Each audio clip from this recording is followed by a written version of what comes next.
मैं अपनी ज़िंदगी के बेहतरीन साल फ़ौज में गुजारा हूँ, इंडियन नेवी में। कारगिल जंग के समय में तब मैं प्रेसिडेंट था पीरामल्स का और कारगिल गया था, क्योंकि देश की भक्ति से बड़ी भक्ति शायद कोई नहीं होती। मैं जब इसके ऊपर मैं रिसर्च करने में जुड़ा था और हलाल नियंत्रण मंच से जुड़ा था, तो हमने इसके ऊपर में बहुत सारी रिसर्च की थी। मैं वो आपके साथ में साझा करना चाहता हूँ। एक पैरेलल इकोनॉमी रेज की है कांग्रेस ने उनके समय से। मणिशंकर अय्यर ने तब ये इसके ऊपर में शुरुआत किया था, जिससे कि पूरे मुस्लिम समुदाय को एक टैक्स के तौर पर, एक जजिया के तौर पर, हिंदू मुसलमान, Hindu Sikhs, schedule caste, schedule tribe, Valmiki समुदाय एक टैक्स दे। और आज हम वो टैक्स दे रहे हैं। आज हम मीट के नाम पर टैक्स दे रहे हैं, और एक जो हवस होती है पैसे कमाने की, उसके नाम पर बाबा रामदेव, श्री श्री रविशंकर, हल्दीराम, बीकानेर, ऐसे हजारों कंपनीज और प्रोमिनेंट लोग हैं जो कि भाषण तो देते हैं हिंदुत्व का और टैक्स देते हैं हलाल टैक्स बोर्ड को। तो इससे ज्यादा शर्म की बात हमारे लिए नहीं होनी चाहिए कि एक भुजिया कैसे हलाल पर हो गई, आटा और दाल चावल कैसे, पापड़ कैसे हलाल टैक्स के सर्टिफिकेट के दायरे में आ गए। 20,500 रुपये प्रति प्रोडक्ट प्रति साल ये कंपनीज देती हैं, और लगभग अप टू 50,000 रुपीज तक ये टैक्सेशन जाती है। ये उन बोर्ड्स को जाती है जो कि इस कमाई को टेरर के साथ में सपोर्ट करते हुए पाए गए हैं, उनके चार्टर में है। तो सरकार इस बात पर कैसे नियंत्रण नहीं काबू कर पा रही? मैं ये जानना चाहूंगा सेंट्रल गवर्नमेंट से। हम ये प्रश्न पूछना चाहते हैं उनसे कि क्यों कोई भी 5 स्टार होटल, कोई भी 5 स्टार होटल इस देश में सिवाय हलाल के सर्व कुछ नहीं करता है, लेकिन बताते कहीं नहीं है। कोई भी रेस्टोरेंट, कोई भी ढाबा सिर्फ हलाल मीट सर्व करता है। कोई भी एयरलाइंस, कोई भी ट्रेन सर्विसेज, आर्म्ड फोर्सेस सिर्फ हलाल सर्व कर रही हैं। सो 2% रेडिकल मुस्लिम्स कांग्रेस के बैकिंग से, मैं पूरी अथॉरिटी के साथ में, आपको पर्सनल अथॉरिटी के साथ में कह रहा हूं कि कांग्रेस की बैकिंग से, क्योंकि अपेडा का सरकारी कानून बिना कांग्रेस की सपोर्ट के पुश के आ ही नहीं सकता था। तो ये हम पर थोपा गया है ऑन द स्लाई, बिना बताए। वो जो खाएं वो उनकी मर्जी है, लेकिन एक सिख को, एक हिंदू को, जो कि जिसके मजहब के खिलाफ में है, जिसके धर्म के खिलाफ में है, रहत मर्यादा के खिलाफ में है, आप पंजाब में उसको और बाकी के देशों में कहीं पर भी हलाल खिला रहे हैं बिना उसको बताए। केरला सरकार में अभी एक विरोध हुआ था क्रिसमस से पहले, क्रिश्चियंस ने किया था। कहा था कि हमें हलाल मीट कैसे सौंपा जा रहा है, कैसे परोसा जा रहा है, और उसको पूरे दम से उन्होंने हटाने की कोशिश की, उस विरोध को शांत करने की कोशिश की। वो पब्लिक डोमेन में आया है, आप पढ़ सकते हैं। ये आज एक इंटरनेशनल इशू बन चुका है। बेल्जियम से, जैसे मेरे कलीग जस्टिस पवन कुमार ने बताया, बेल्जियम में क्या हुआ। ऑस्ट्रेलिया में बैन हो चुका है, यूरोप में बैन हो गया है। स्टन करना एनिमल को कंपलसरी है, क्योंकि आप एनिमल को तड़पता छोड़कर उसको नहीं मार सकते। ये हमारे कानून में है, लेकिन फिर भी उस सारे कानून की बिना देखरेख के, बिना उसको हवा में धज्जियां उड़ा के उसकी, और तो और टिल रिसेंटली जो हमारी जो एक मंदिर है इस देश का, पार्लियामेंट, उसकी कैंटीन में भी हलाल सर्व होता था।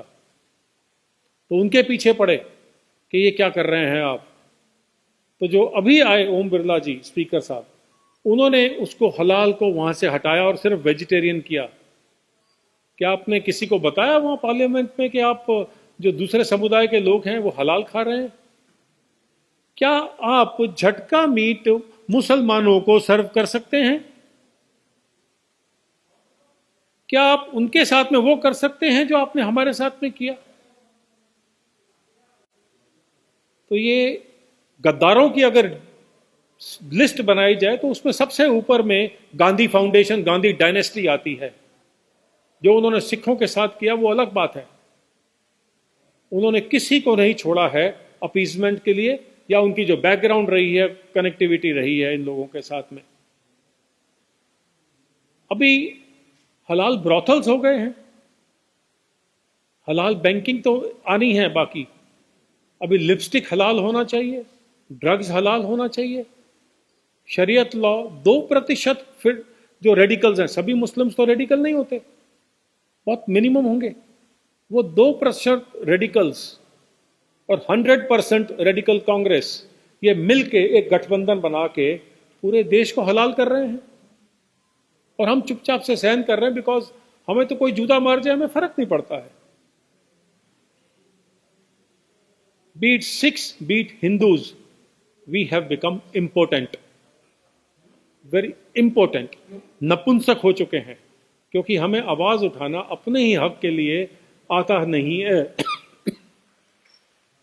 और ये बहुत शर्म की बात है जो मैं आपके साथ में साझा कर रहा हूं। जी, तो समझ में नहीं आता है कि आवाज कैसे उठाएं, आप कहते हैं। तो यही, इसी के लिए आप लोगों से प्रार्थना है। हलाल क्या है ये लोगों को पता नहीं है। हलाल सिर्फ मुसलमानों का एक रिलीजियस तरीका है, वो हिंदू सिखों के धर्म के विरुद्ध है। ये हमें समझ में नहीं आता है। क्यों वैक्सीन हलाल होना चाहिए, क्यों ऐसा कुछ लोग इसके ऊपर में प्रेशर कर रहे हैं। मैं उन देशों से पूछना चाहूंगा, जैसे पाकिस्तान ने बताया था, पीछे उनके बहुत बड़े प्रवक्ता हैं, कि मुसलमानों ने तो एक बॉल पॉइंट की निब तैयार नहीं किया है, वैक्सीन कहां से तैयार करेंगे। अभी कुछ एक कंट्रीज ने बोला है कि जो पोर्क का अगर जेलेटिन है तो वो कोई बात नहीं, उसको चलने दीजिए, इंसानियत को बचाना जरूरी है। ये मुस्लिम देशों ने कहा है, लेकिन उसको मनाने के लिए फंडामेंटलिस्ट को कहां राजी करेंगे। आपने हमारे कॉन्स्टिट्यूशन की धज्जियां उड़ा दी, वो कॉन्स्टिट्यूशन जिसको कि हम अपना माई बाप समझ के चलते हैं। आपने लीगल इश्यूज को दरकिनार कर दिया और हलाल सर्टिफिकेशन की तैयारी कर दी। सो एयर इंडिया के किसी भी जहाज में आप जाइए, आपको एयर होस्टेस सिर्फ मांगने पर हलाल सर्टिफिकेट की फोटो देगी।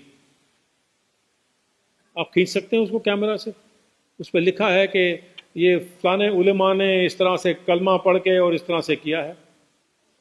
उसका कलमा पढ़ना बाकी के धर्मों के हिसाब में कहां फिट बैठती है।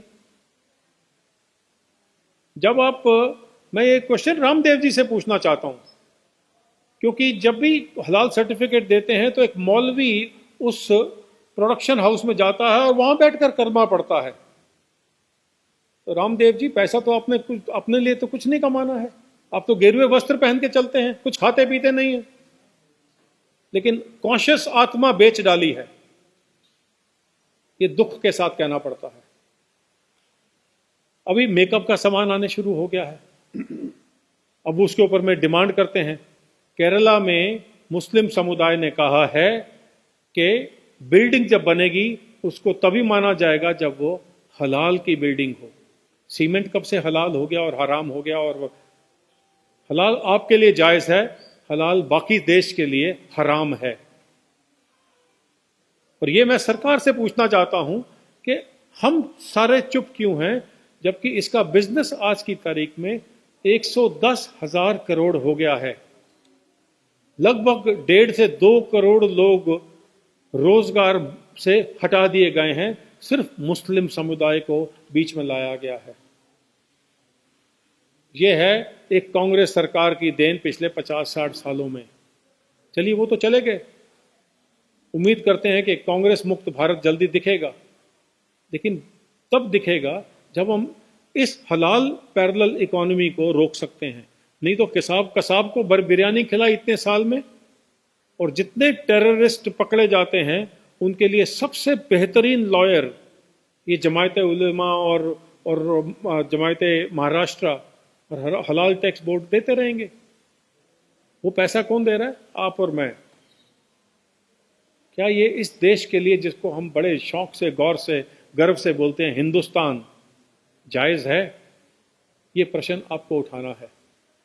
मेरे पास और कहने के लिए इसके बारे में और कुछ नहीं है, सिवाय इसके कि हम दोनों, पवन जी और हम, आपके सवालों के कुछ जवाब देना चाहेंगे। आपसे रिक्वेस्ट है कि इसको, अवेयरनेस को क्रिएट करिए, क्योंकि बिना हमें बताए कोई हमें हलाल सर्व करे, ये तो कानून के खिलाफ है। और कानून सिर्फ उतनी ही नींद सोया है जितनी कि हमारी सरकारें। शुक्रिया। आज की